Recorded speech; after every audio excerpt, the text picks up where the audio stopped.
So I opened up Facebook and I saw all these posts from all these people being like, happy National Look for a Job Day, all you lazy people on unemployment. And I'm just like, how much do you hate your fellow fucking people to be that way? Like, the disconnect that you have just to, you know, assume that all these people are collecting it because they're lazy is insane. And it all just comes down from envy, because it's all people being like, oh, it's unfair, they're making more than me and they're not even working. It's like, most of these people, a lot of them, some are, but a lot of them are unemployed because they just cannot find jobs, or cannot find jobs that are worth them. A lot of these people aren't getting jobs in some of these industries because, like, it's not worth it. And I went through and I, explained, and which, I mean, I could even do here, just about how, like, if you were like, and I used my area for example, the average income is about $8.50 an hour. So I was nice, and I actually, fuck it, I can just fucking do this shit right here. So, like, I basically did math that was like, okay, so say you're making, and that I'm a dumbass, didn't collect just a few odd jobs here and there. Yeah, I honestly, like, I encouraged everybody I knew, if they were possible, they should have collected, because first of all, unemployment in at least Pennsylvania, I don't know about other states, unemployment in Pennsylvania is, it's UI, it's unemployment insurance. It is insurance that you're paying into for, in case you don't have a job, you have something to back up. It's no different than your car insurance or your health insurance to cover your ass in an emergency. For some reason, unemployment has become like a shameful thing that you should never ever be on, unless in a worst case scenario. Like, you should stick it out and tough it out and, scrape by it rather than go on unemployment, when honestly, my personal view, you're an idiot if you live your entire life and don't go on unemployment, because you literally are essentially just putting money away that you're never going to touch. You're just giving the government money. A lot of people don't realize how shitty a lot of jobs are. First of all, like, people are not going to go out and just grab a shitty job. I mean, they will if they have to, like, but they are trying not to if they don't have the option to. So I was just saying, when people have the option to either do, which, here, we'll do this. So say you're working at a job, like, all the jobs, like where I live, there's nothing near me. I have to go at least an hour away to really get something, because the town's so small, and there's more population than businesses, which is a lot of towns in the coal region of Pennsylvania. So the average income up in the area where I work is about $8.25, $8.35. So I'll just say $9. We're gonna be generous. We're working for $9 an hour, and it's a full-time job. We didn't get one of those part-time where they kind of, fuck you over and they like just stretch you thin. We're working, full-time. So, times that by 40 hours a week, and now we'll times that by 4. And there we go. We got our monthly wage before taxes, and we're gonna be cool, and we're gonna just ignore taxes right now. We're gonna pretend this is in a world without taxes. So on top of this, though, you have to drive an hour to work. I saw a note on Facebook that says, due to unavoidable circumstances, we are being short-staffed, please. It says, unavoidable. I think they're gonna find a way to avoid that, buddy. I pay about $20 in gas each day to get to and from work. So $20 times 5 is $100 a day, or $100 a fucking week. So we're gonna times that by, obviously that's 4. So already that's our monthly income. We have gas, though, we have to take out, which is already $400 a month. On top of that, you have to pay rent. Now, let's assume you got really lucky and you found a fairly decent place for, like, I don't know, let's say fucking $700, because, like, I've been looking for a place and it's hard to even find something less than $825. You got lucky, $700 a month for rent. This is already what you have left for the month, and you haven't paid your electric bill, which I don't remember what electric bills are, because I live with my parents again right now, so I think it's like, what, $65, I would assume, for a single person on their own. Your water and all that shit. And then you also want food. You need food, for an entire month. You have $275 left for the entire month to spend on food, water, insurance for your car, phone, like, you got Straight Talk, you're going with Straight Talk, you got your insurance, another bill per month, like, all that shit adds up that by the end of the month, you're probably at negative money. But by the end of the month, at most, if you're even making, even at $10 an hour, you probably would still be left at negative money.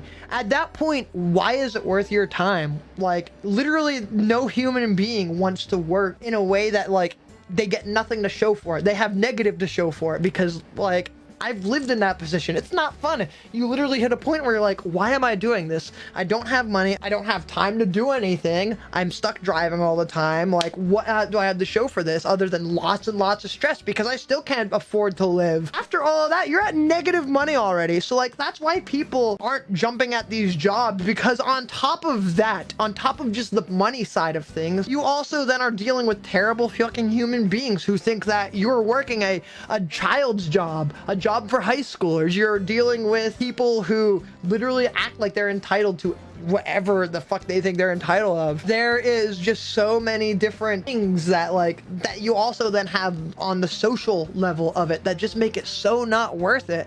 And I mean, that's one reason. That's just like a starter reason. On top of it, a lot of these jobs, people seem to think that like, you know, they're like, oh, there's 9 million people or 7 million people getting off of unemployment for these 9 million jobs. It's just like, a lot of these jobs are nursing jobs, truck driving jobs, electricians, people that, a lot of those jobs are specialty jobs that, I mean, I can't just walk into a fucking, you know, electrician's place and be like, hey, ready to run wires in a house. I don't know anything, but here I'm a ready and willing worker. And it's just like, that's not how it works. And a lot of those jobs are jobs that are specialized that people just cannot magically fill. But yeah, it's just like so many different things that it's like people don't even like think about. And then on top of it, the United States workforce for the first time in forever had a huge giant fucking bargaining chip. Barely any people used it. So many people in jobs where they were literally not getting paid what they should be. The other thing a lot of people miss is this unemployment, the enhanced benefits were meant to just bring a lot of people's base unemployment up to a livable wage, to what I don't remember. I think it was the Department of Labor Industry or the Department of Interior, or like, this is what you should be, you know, this should bring most Americans with their, you know, with the average unemployment thing to what would be considered a livable income. It's not, I mean, it's literally their fault, but that income ended up basically just taking a spotlight and shining it on the entire work industry, saying, hey, look at how underpaid everyone is. Everyone's fucking underpaid. And it gave people the opportunity, which I know is a lot harder, or it's a lot easier said than done. It gave people the opportunity that they could have had to be able to turn around and go to their boss, hey, I'm doing this job that is really, really fucking shitty, but I can just make more on unemployment. Like, fucking pay me more, bitch, or I'm just gonna do that shit. Because, I mean, at least at the time, at the height of it, you could just choose to not work and still collect, you know, to self-isolate, which, I mean, honestly, I think the government should have just done that in general, and it would have made this a whole lot easier. But yeah, people missed the chance to use their collective bargaining power that they had, a very, very strong bargaining chip, to instead do that, to instead turn around to the people in a worse situation than them and be like, it's not fair. I want that. But since I don't have it, they shouldn't have it. Fuck them. Fuck them. Yeah, fuck them. And instead they just went after the people in shitty situations instead of turning to the people who are keeping them in shitty situations that they don't even seem to realize that they're in. Turning around and being like, wait a minute, you're the fucking cause of this shit. Like, and it's just so frustrating because so many people just don't realize that. And then on top of it, now that all this unemployment shit is ended, I literally saw last week, literally even CNN and shit, like, sharing articles like, oh wow, jobless claims are down, like, I think it was like, I can't remember how much, but it was a huge percentage, like 2 million less Americans or whatever filed for unemployment. They're like, oh, it's the biggest drop ever or something like that. And it's like, yeah, because a lot of people's benefits ran out. When your benefits run out, there's literally no need, like, you don't have a reason to file. Like, they straight up say that, like, if you file, I've been on unemployment a few times because I've worked seasonal jobs. Once your benefits run out, if you file, they're just like, you can continue to file, but it's not going to change anything. They're not randomly going to be like, oh wow, you've been filing for so long, we're just going to give you money again. You ran out of your money that you had allotted for you. The only way you can get more is if you start working again and putting money into those funds. At least, again, this is being based off of Pennsylvania, but all of these posts were coming from Pennsylvanians, or at least the majority of them. Because of that, because people aren't filing, people are turning around and being like, look at all these people. It's like, no, job searches have not changed. And in the 12 states that they removed the federal unemployment assistance early, nothing changed. Spending actually dropped because a lot of people don't know or realize or care or want to admit or recognize it that those enhanced, especially those that extra $600 a week, those were that's literally one of the very few things that kept the economy as stable, you know, as stable as you can call it at the time as it was. Without those benefits, without all that money still being pumped in the economy, because that was all of that unemployment people basically said was essentially like a type of stimulus. It was the only thing stimulating the economy, because it was a mass amount of money being just pushed in and keeping spending going. Because the way our economy is set up, we need people to spend money for it to work, and when people are not working or having money to spend, they're not going to spend it on shit, because we have a consumer economy where we make shit for the sole purpose of consuming it. We don't make it because we need it. We make it because we want to sell things. We want to continue the churn of stuff. So when people aren't spending, when people don't have money to spend, it brings our economy down. And I guarantee in the next few months, especially with the setup that we have for the winter, like the next few months are going to be hell. Like the economy is going to drop, I guarantee it, because there's a lot less money now being pumped into it. On top of that, COVID is literally worse now. It's almost as bad as it was when we were at our peak, and everybody's living life, or not everybody, but a lot of people are living life like there is nothing going on. Like there's nothing wrong. Like currently, like here, let's see. We are currently September 10th at the rolling 7-day average, 145,000 cases a day. And last time we were at that was last November. So this same day, let's see where we were at. Same day last year, we were at 35,000. And now we're at 104. So we're at 110,000 more cases than we were last year when we had a lot of things. And like, look at how fucking close we were. Look how good we were doing. Florida, California, and Texas. Those are all the three really bad ones. Florida actually has dropped. Texas and Florida. See, California has a lot, but that's because of their population. But they don't add nearly as much per day as Texas and Florida. Texas and Florida are adding close to 20,000 a day. And then it's just, and then their deaths are terrible. Like California might be adding cases, but their deaths are very small. I mean, 175 deaths a day is still really sad. I mean, outside of that, I mean, yeah, things are a little bit better in the other states, because it's like these ones are all adding 10, 18, 10, or 18, 10 million, and then you get down to New York at 5, which is crazy, because like New York was like the center of it all. Florida only making bills to not only pretend like COVID, but finding business for, like Florida is literally not only Florida and Texas. Those two are the two states that literally are like, yo, you know what? I think we're gonna join Team COVID. COVID is actually honestly kind of pog. We're on COVID's team. Trump theory, if we don't test for it, won't be as much. Yeah, that fucking, oh my god. Like, I mean, honestly, it's literally the same logic as like, oh wow, because we started testing for autism around the same time as vaccines are getting more popular, therefore it is leading to that, even though we just never tested for it. Or just like when people are like, oh wow, the internet is making people trans because suddenly now people are talking about it, more people are coming out. It's like, no, more trans people are just willing to talk about the fact that they're fucking trans and actually come out and transition. Like it's literally happens every time that there's something happen. Like Trump is just the way that his whole handling of coronavirus, outside of Operation Warp Speed, I will 100, like, that was fucking, again, it's all about, like, he fucking does get the most minimal fucking applause for that, because like he did push Operation Warp Speed, which does add for a nice sense of irony to all of his supporters that now complain that the vaccine was rushed, because if it was rushed, he was the one who rushed it, you know.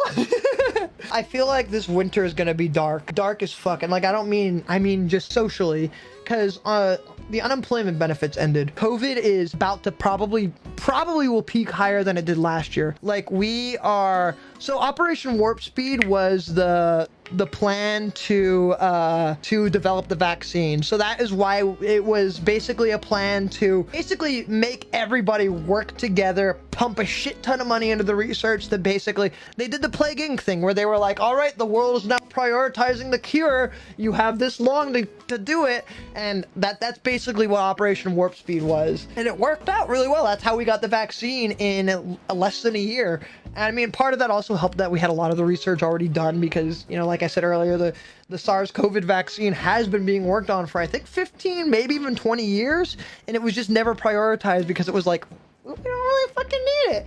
And then when the variant came out, it was like, oh, wow, maybe we should start prioritizing. Yeah, COVID's peaking. The expanded uninsurance has ran out.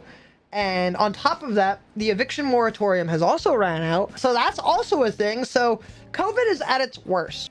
People are now losing their homes and losing possibly their only source of income, which a lot of people don't realize that, you know, through this, a lot of people on unemployment are also on unemployment because they lost their cars. They may have lost their house. They've lost things that now make it harder for them to get to a job. It's just like all these things are like adding up to just be like, it's not going to be a good winter for people. Like it's kind of scary what's going on. On top of that, just with the way the climate is, it's going to be a very cold winter. I feel like it's not going to be good unless some things get changed and like something happens, which I don't know, because I mean honestly, I mean the vaccine mandate thingy is one thing that might help curb it. Probably not that much, but then like there needs to be more. Like, I know that this is a fucking controversial take, I mean, for some people, I know, but there needs to be more fucking assistance. Like, there needs to be more to encourage people to stay the fuck home until we actually get this under control, even though at this point it's not possible.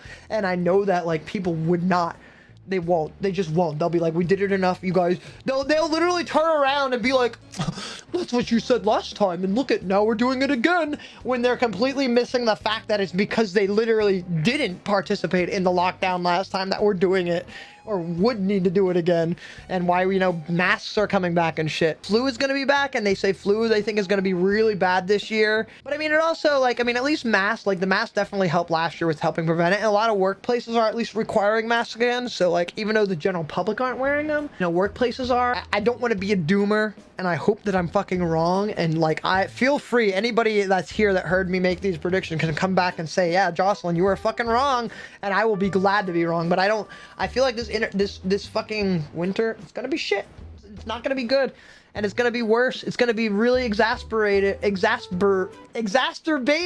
Jesus fucking Christ, by the fact that people don't have compassion for others. Like the amount of people who are like, oh, who cares? It's not, you know, I'm not the one that's gonna get sick or whatever. Or the people who are like, you know, who straight up just advocate that, you know, people just lose their benefits, lose their income, lose their houses. I don't know. I don't understand how people can not be empathetic to shit like that. The mask things are, I don't even get why. I still don't. The whole thing that's the most frustrating out of all this is the way that this was just politicized and shit like that. It would be like if we politicized cancer or something, and we're like, you know, getting any treatment for this is bad or something like that. Like, I don't know. I'm trying to even think of an example, but it's hard to come up with one on the spot. But like, I don't get how something health is politicized at all.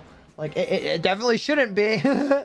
I mean, I keep seeing these memes that are like, if seatbelts were made required, you know, people would react this way. And it was like, I was a kid when that happened. I remember people actually reacting that way. They reacted that way in my state when they made it that it was required that motorcyclists had to wear helmets. They were like, oh, you're infringing on my freedom. I should be allowed to ride around on a motorcycle unprotected. Oh, good. Finally, people are realizing that the male infertility is not an effect of fucking ivermectin. Because, like, while that would be funny, that was just like the study that shows that ivermectin will help. It was a single study that was not peer-reviewed and was pulled shortly after being posted.